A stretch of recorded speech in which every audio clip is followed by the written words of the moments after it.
My name is Vishnu Vijayan, and this is my second eco participation. So when I read about the topic, the ripple effect, I thought I should be here. And there is something I have to share, which can be a little bit of sensitive topic which our society hardly speaks about.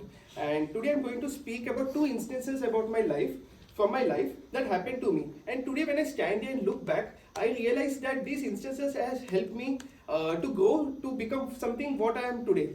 So the first story begins in the year around 2010 and 12, between 2011 and 12.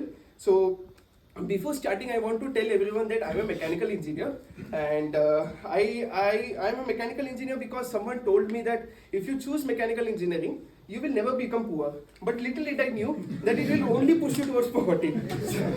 Just kidding. So the only bad thing I feel about mechanical engineering and civil also is like they don't believe in gender diversity. Sab ladke ladke ladke. And so I did not do my 11th and 12th. I did my diploma in mechanical engineering. The reason being as I don't have to take the stress of 12th and not to give an entrance to come into engineering. From diploma, directly we can come to direct second year. So I was taking admission in one of the great colleges in Mumbai, a private institute, the great private institute, and it was during the admission time. I entered the room of the director, the principal, and I was waiting for the procedure and everything to get sorted off. So during the procedure, I was informed that there is no more mechanical seats available, and that made me sad. And they also informed me that there is one more branch called Diploma in Fabrication Technology, whose syllabus is similar, almost 80 to 90% similar to mechanical. So if you want, you can take this branch. Being a requirement, I took the branch, and they also informed me that if you take this and if you score well in your first year, and if someone dropped out for mechanical in the second year, there can be a branch transfer which you can apply for if it is available. So that day I was praying for two things. One, to get good grades, and second, someone to get dropped out in mechanical. Okay. So from the first day I started, I will study very hard. And when the first year get over, I got the second rank. And from that day itself, I and my friends, or the toppers, started searching for the admin, how many dropouts are there in mechanical. And we came to know there are 5 dropouts. So technically, the top 5 are eligible for the transfer to mechanical, and it was like a dream come true for all of us. So I was the most rushing guy going to admin, going to principal, and asking the procedure and everything. And the other 4 toppers used to ask me what is the procedure, what is this thing. One fine day, within the same week, we were informed that there is now only 1 seat available. So we were understanding how it can be possible. So the info that the remaining 4 seats was occupied by the ITI, the direct second here who comes to diploma. So technically the college sold the seats, and now it's only 1 seat available. So naturally being the second rank, I was not eligible for the transfer, and my friend, who is a very close friend, was eligible for the transfer. And I was sad. I was happy for him, but वो चाहत होते ना that something जो miss हो गया, सामने आके miss हो गया, and I was very sad. And he realized that I am sad. But he was looking at the procedures and everything, what he has to do. He also discussed to me that he will go home and explain the parents how proud they would be and everything. So next day is a signing day. Signing day means he has to officially go to the HOD room and to write about it and say that he is no longer a fabrication student and going to mechanical. That day when he was going, he asked me to come with me. So we both together, as I went to support him. And when the HOD asked him, gave him the form, he just said to the HOD, "Sir, I don't want the seat. Let Vishnu take it." Wow. Yeah. So I asked him. I was shocked initially, and I asked him, "Why do you want to do this?" He said, "Vishnu, everything is sorted out. I have talked to my parents. You take the seat." Story closed. What do we learn here? Do we learn friendship? No. Do we learn kindness? No. We don't learn kindness. We learn sacrifice. Okay. So what I want to portray here is, and what I learned from this is, from that day, have you ever realized how many people would have done sacrifice for us to reach to the point that we are standing here today? It can be your parents, it can be your friends, it can be the soldier sitting on the border, it can also be that serviceman who is cleaning our toilets. Everyone is taking some of this sacrifice for the well-being of us to be standing here, and it can be the small, it can be big.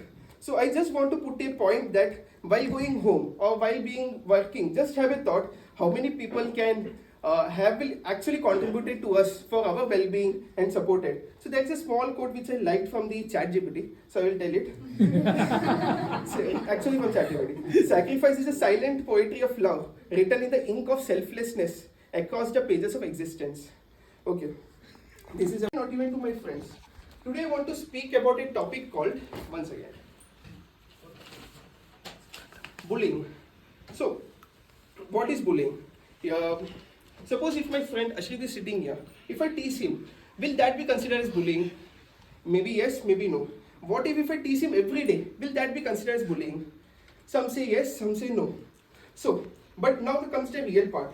If I know where his shortcoming is, if I know his disability is, and if I know that he is struggling daily on that, and now I take all the possible opportunities to make him feel him or her low, making the full harassment in the terms of physical or mental torture, which makes his existence difficult and daily routine impossible.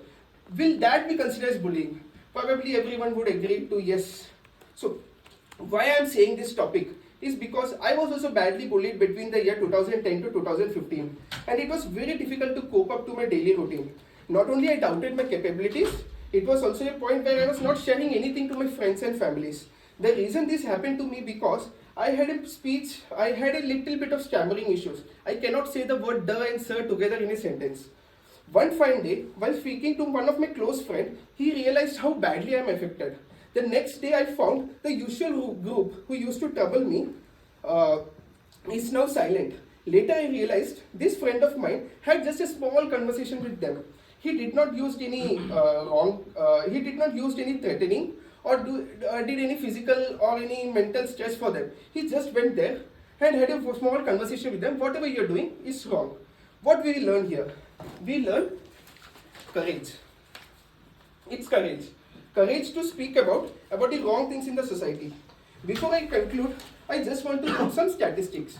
Around 42% of the students from class 4 to 8, this is the survey taken from Times of India between the year 2017-18. 42% of students in the class 4 to 8 face bullying, 36% from 9 to 10. Why it is important? The young generation is facing tremendous issues. If you are seeing any small kid having emotional spike at home or at a personal space, it can be because of the mental stress which they are not able to speak up when they are at a public place. Now what do we do? And it's nothing like it's only about the child, it's about the entire family, it's about all of us. We are going to be parents or someone else already parents. This affects your family, this affects everyone. So one day, so how to deal with bullying? From the childhood, it is said that if you teach them kindness and empathy, this bullying can be stopped. But this cannot be taught by just teaching them this is kindness or this is empathy. You can only bring that value by making the child participate in activities like NSS, social help, giving food for the strays or helping the poor, etc., etc. In other words, some selfless activities. I stop my speech by making sure that next generation will be courage by the following 3 things. The first, having the courage to express what they feel to their friends and families. Second, having the courage to be more kind and have empathy towards others. And last and most important, have the courage to stand up for the wrong. Thank you.